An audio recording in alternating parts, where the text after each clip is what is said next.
Hi guys, I'm Jordan Stoffer. I specialize in helping hitters build more exit velocity, especially high school hitters who are below 90 miles an hour and college hitters who are stuck below 95 miles per hour. Today I'm going to go over a couple of ways I want you to go about training for more bat speed and more ball exit velocity. Before you hire me or before you hire a hitting coach, I want you to do these five essential things first. So I'm going to go over these five things. And the thing we want to be the most mindful of is that we don't want to add speed to dysfunction. We want to make sure we have a good base before we start adding speed. So these things I want you to do are based off of you being able to hit 3 days a week, you making sure you're hitting enough, strength training enough. That's kind of a given. We got to be doing this enough and we got to be getting our body strong at the same time. So when I tell you these things, these are very much skill focused aspects. Okay. So let's go over these five things. Number one, swing path. We've got to make sure our swing path is good. So the simple thing I want you to do at home or with very basic equipment is single arm only swings with like a shorty bat. Okay. Literally isolating your lead arm and isolating your trail arm, making sure you're doing a good job hitting the ball on a line with just a single arm. This is going to be a big help to your swing path. It's an easy thing to do. It's something you should be able to do. So when I talk about getting your swing path better, we got to be able to do one-handed swings and be good at it. We can't suck at one-handed swings. It just is what it is. You got it. This is like a prerequisite to you having a good swing path. And again, if you want to have exit velocity, we've got to have a swing path that buys us some margin for error and that helps us to sequence properly. So all that speed we're building up through our middle, through our torso, and against the ground is actually translating and getting out through the bat. Number two, we want to have good swing direction. We want to make sure our swing direction or where the ball's going is through the middle of the field. So the easy thing I'd have you do right here is a self-fungo toss. So you basically got to be like you're the coach. You got to toss the ball to yourself, walk into it, and hit. And that is an essential. You have to be able to do this. If you stink at this, there's a problem with your swing mechanics, and that's the root cause of probably all your problems is that you're not athletic enough, you're not moving well enough to actually gain any exit velocity. So again, before you come to a guy like me, I want you to be able to tackle this stuff before we can move on and make you more efficient and more powerful. We've got to have that baseline foundation of athleticism and movement efficiency for you to be able to add and stack good exit velocities onto your swing. So number three, you've got to be able to execute banded rotations every day. Now, again, super basic. I just need a strap band or a Jaeger band, Marv bands. Those all work really well. Again, if I can get this band attached to something like a pole right here, all I need to be able to do is do fully long-armed, slack out. So we don't want to have any bounciness to this band. Full stiff band, slack out band, full rotations with our swing. I want you to get a couple sets where you build up, where you're going kind of slow and controlled to going really fast.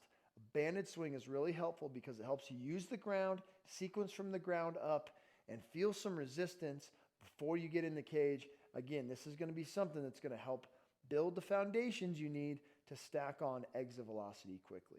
The fourth thing you're going to need if you want to execute exit velocity on your own is you're going to need a heavy bat. What I have done here is I've taken an old bat, like a long wood bat, and I have added coins and tape to the end and made it about 20% heavier than my game bat.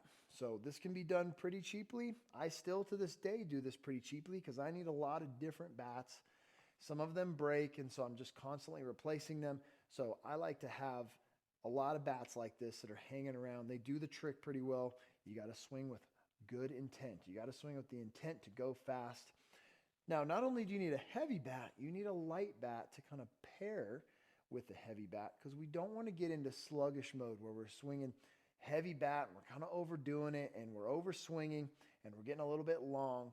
I love pairing my heavy bat with a light bat. So you can use a shorty bat as a light bat. You could use like a wooden dowel works pretty good, but I want to pair this with the light bat because I think this really helps to contrast the feel, challenge your timing a little bit, and it makes you literally go a little bit faster. So you overactivate all those muscle tissues with the heavy bat, and then you teach those same overactive tissues to go fast. You get a really good training effect from it, and it helps you to train to be more game-like because you're not sitting there stuck with the same kind of sensation over and over and over again. It gives you enough variability to help challenge your swing in a game-like way. At the same time, you're building some bat speed. So last and certainly not least is we have to be hitting a minimum 3 days per week. 4 days is ideal. 3 days is kind of the minimum. We got to be sitting at 3 days a week for you to actually be able to do this frequently enough to see a change, especially if you're thinking like, I want to change over 4 to 5 weeks. You want to make sure you're doing this enough, exposing your body to it enough. And honestly, going every day would be ideal, maybe even shorter bouts going every day. That's the best way for you to get better at it as a hitter. There are no hitters that I know that are good that hit 1 to 2 days a week. It's just not a thing. So we want to make sure we're doing this frequently enough. Bottom line, we got to be at 3. Thinking every other day I'm swinging, challenging my swing, really locked in, having intentional time with my swing, and that's how you're going to get better. So to sum this all up, these 5 things are going to be really important for you to continue to develop, and these are the things I'd have you do before you even try to go find a hitting coach. Execute these things before you go find a hitting coach, especially if you're a high school guy who's sitting under 90 miles an hour or a college guy under 95 miles an hour. If you're stuck, call me, right? You know where to find me. jordanstauffer.com is the best place to find me. We can chat, have a conversation about remote training or in-person hybrid training.